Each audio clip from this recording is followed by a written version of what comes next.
Hello friend, स्वागत है आपका मेरे किचन में। आज मैं आपके साथ शेयर करूंगी पूरन पोली की रेसिपी। कई लोग इसे पूरन पोली बोलते हैं, कोई लोग इसे वेडमी भी बोलते हैं।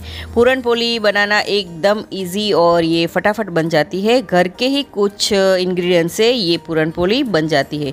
तो चलिए ये मज़ेदार रेसिपी शुरू करते हैं। अगर आपको मेरी रेसिपी अच्छी लगती है और अभी तक आपने मेरी चैनल को सब्सक्राइब नहीं किया है तो सब्सक्राइब कर देना और बाजू में दी गई हुई घंटी यानी कि बेल आइकन को ज़रूर से दबाना ताकि नई नई रेसिपियों की नोटिफिकेशन आपको सबसे पहले मिले।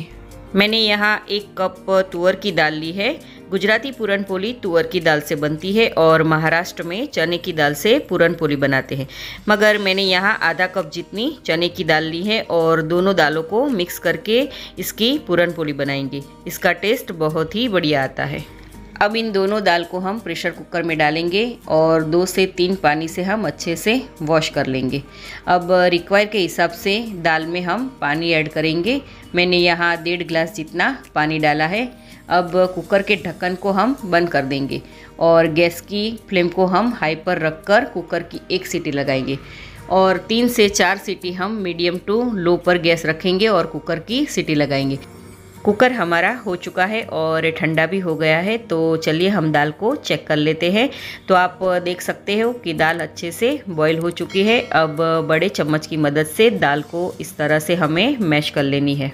अब दाल मैश हो चुकी है। अब हम इसे साइड कर लेंगे। तब तक हम पूरन पोली का आटा लगा लेते हैं। अब 1.5 कप जितना आटा लेंगे। मैंने यहाँ रोटी बनाने का आटा लिया है, उसे हम बाउल में डालेंगे। अब उसमें मोइन हम डालेंगे 2 टेबलस्पून जितना। मोइन को आटे में अच्छे से मिक्स कर लेंगे। आप चाहो तो घी का मोइन भी दे सकते हो। अब थोड़ा थोड़ा पानी डालकर हम आटा लगाएंगे। आटा हमें रोटी जैसा नरम नहीं लगाना है। आटा ना ही हमें नरम लगाना है और ना ही हमें हार्ड लगाना है। उसे हमें पराठा जैसा लगाना है। तो आप देख सकते हो कि आटा हमारा लग चुका है। अब हम उस पर 1 टीस्पून जितना तेल डालेंगे और अच्छे से 1 मिनट तक हम मसल लेंगे। तो आप देख सकते हो कि आटा हमारा परफेक्ट रेडी है। इसे लगाने में मुझे 1 कप जितना पानी लगा है। अब हम इसे कम से कम 10 से 15 मिनट तक का रेस्ट देंगे। तब तक हम पूरन पोली का स्टफिंग बना लेते हैं। अब कढ़ाई में 2 टेबलस्पून जितना देसी घी डालेंगे और घी गर्म होते ही हमने जो दाल बॉईल करके रखी थी वो ऐड करेंगे। गैस की फ्लेम को हमें लो टू मीडियम पर रखनी है और बड़े चम्मच की मदद से घी में हमें दाल को अच्छे से मिक्स कर लेना है। अब मैंने यहाँ 1 कप जितना देसी गुड़ लिया है और इसे इस तरह से रफली चॉप कर लिया है। आप चाहो तो रेगुलर गुड़ का भी यूज़ कर सकते हो। गुड़ को हम दाल में ऐड करेंगे और अच्छे से मिक्स कर लेंगे।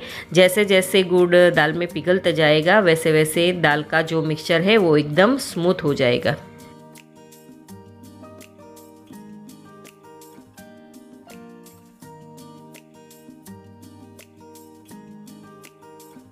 अब आधी टीस्पून जितनी इलायची पाउडर डालेंगे और थोड़े से हम केसर के धागे डालेंगे और अच्छे से इसे मिक्स कर लेंगे। इलायची डालने से पूरन पोली का जो टेस्ट है वो बहुत ही अच्छा आता है। दाल को चम्मच की मदद से इस तरह से अच्छे से हमें मैश कर लेनी है।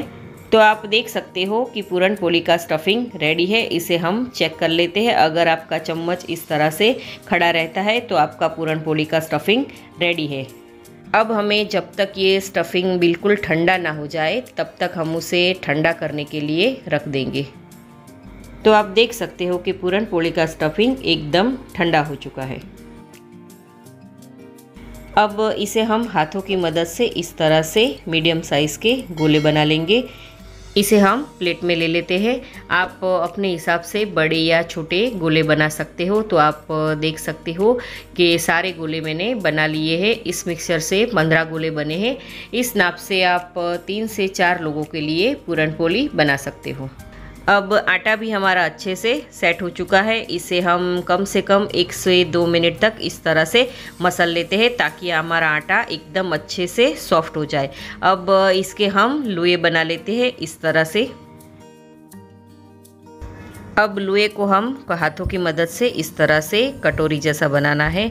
अंगूठे को बीच में रखकर उंगली की मदद से बाहर की बॉर्डर को हम इस तरह से फैलाते जाना है और कटोरी जैसा शेप देना है। ये देखिए इस तरह से अब कटोरी जैसा शेप रेडी है। अब हमने जो पूरण के जो बॉल बनाए हैं, लोहे बनाए हैं, वो इस तरह से बीच में रखेंगे और पूरण के लोहे को हम चारों ओर से इस तरह से कवर कर देंगे। ये देखिए इस तरह से है ना, एकदम आसान तरीका। अब हम थोड़ा सा सूखा आटा स्प्रेड करेंगे, लोहे को इस तरह से उंगली की मदद से पूरी जैसा शेप देंगे। अभी बेलन से हमें नहीं बेलना है, पहले हमें उंगली की मदद से इस तरह से पूरी जैसा शेप देना है, क्योंकि पूरण का जो स्टफिंग है वो चारों ओर एक समान अच्छे से पराठे में फैल जाए, इसलिए हमें उंगली की मदद से इस तरह से पूरी जैसा शेप देना है। अब हम हल्के हाथों से पूरण पोली को बेल लेंगे। इसे हमें इस तरह से किनारी से लेके बीच में हल्के हल्के हाथों से बेलना है।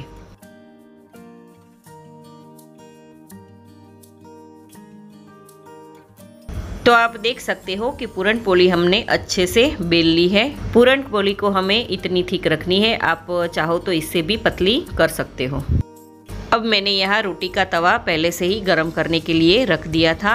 अब पूरण पोली हम उस पर डालेंगे। नीचे का भाग हम पहले डालेंगे और गैस की आंच को हम लो पर रखेंगे। हल्का सा ब्राउन स्पॉट आ जाए तब तक हमें उसे पकाना है। हल्का सा ब्राउन स्पॉट आ जाए तब हमें तवे की मदद से पूरण पोली को पलट लेना है और कपड़े की मदद से या फिर तवे की मदद से इस तरह से प्रेस करके हमें पकाना है। पूरण पोली को हमें दोनों साइड से पलट पलट कर अच्छे से पका लेना है। ये देखिए इस तरह से।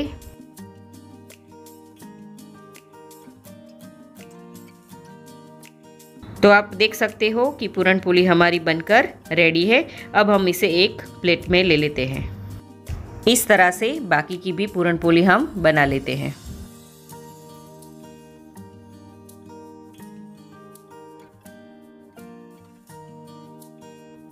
तो आप देख सकते हो कि सारी पूरण पोली बनकर रेडी है। अब हम उस पर घी लगाएंगे इस तरह से।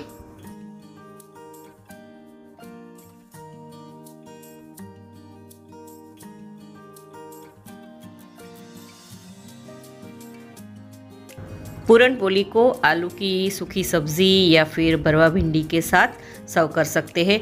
तो ये पूरण पोली एकदम टेस्टी और डिलीशियस लगती है। तो आप ये रेसिपी ज़रूर से ट्राई करना। तो आपको ये रेसिपी कैसी लगी मुझे कमेंट बॉक्स में बताना, और रेसिपी अच्छी लगी हो तो वीडियो को लाइक करना, शेयर करना और मेरी चैनल को सब्सक्राइब करना। और ऐसी ही नई रेसिपी के लिए बेल आइकन को ज़रूर से प्रेस करना। Thank you for the watching.